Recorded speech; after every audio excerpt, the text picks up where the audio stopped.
So I just want to let you know that I'm working on a 3D printing set, which is full of lots of different items. For example, here is the kitchen section. We've got things like cup coasters and some bowls, lots of different types. I've got cups and plates, and I have multiple different sizes. You may have to resize certain things. It's really just large is fairly large for like as in the largest that a printer could handle, and a small is a fairly small. Medium's a bit more of what you would assume. For example, if we look at this 3D view, it's just a basic cup, right? You can even see it's got this part so it won't get stuck onto your table. And of course, you have to use your best judgment, like for using filament. PETG for anything that needs to hold water or work with water is advisable. Here I have in the home and house collection, I've got some storage boxes and cylinders. We can see here boxes, and what these do, you can see on the bottom, they're actually stackable. I'll show you them in real life in a minute, but you can make as many of these as you want, and you get the corresponding lid, right? This is a medium lid, and you can get one lid and you can get a bunch of different storage containers and stack them. And I have about 4 of these sections. This is a tap handle. I don't know if it will work for you, and this is the thing you put on first. And there's a comb. This is the bathroom section. I don't have much here. And then lastly, we have the measurement section. We have a measurement, it looks like a sundial, and I have a basic ruler.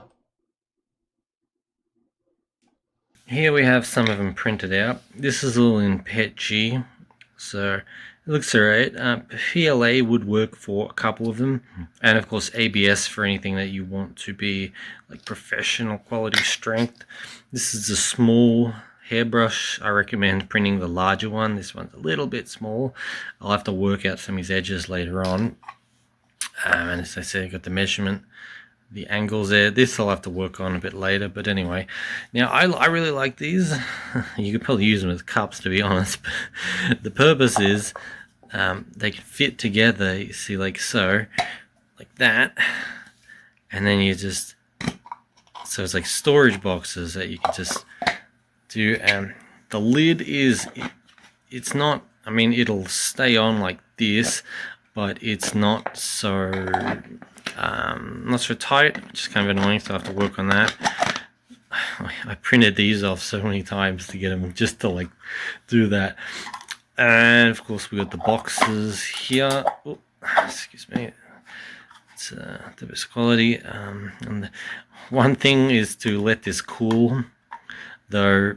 The problem with PETG is it sticks to the build plate so much, so these actually might be, I mean, they're pretty sturdy in PETG, but PLA or ABS may actually be a little bit better. But otherwise, you can see this lid here, it's got a little bit on the side, like so you can just, you know, pop it open. But otherwise, I think that's pretty cool, right? Like, this is a small version of the cylindrical container and the box container, which there are, it's 6 by 6, pretty small stuff, right? I don't even know if I can fit that, but I don't know, maybe if I wanted to fit some electronics or something, you know, here's an LED, put a bunch of electronics in it, and just close it, and there we go. Storage boxes, very nice. Here's a basic chest set as well. I'm planning to have a game section, an instrument section. But it's mostly, so the whole project idea is to have essentially basic utility stuff that everyone needs and everyone uses, except we could 3D print them. Of course, everyone uses plates and cups and spoons and forks and such. Storage is fairly essential, right? Hairbrushes, I'm sure most people brush their hair. All this stuff is pretty useful and essential, and I want to have like a huge library of this stuff that you can 3D print that works well, and that's, you know, tested and works. Not something that you're going to have to edit the design a bunch. Of course, you might need to edit it a little bit size-wise, but otherwise, that's the intention of this project, and I have a good amount of stuff already. Of course, it needs probably like 10 times more.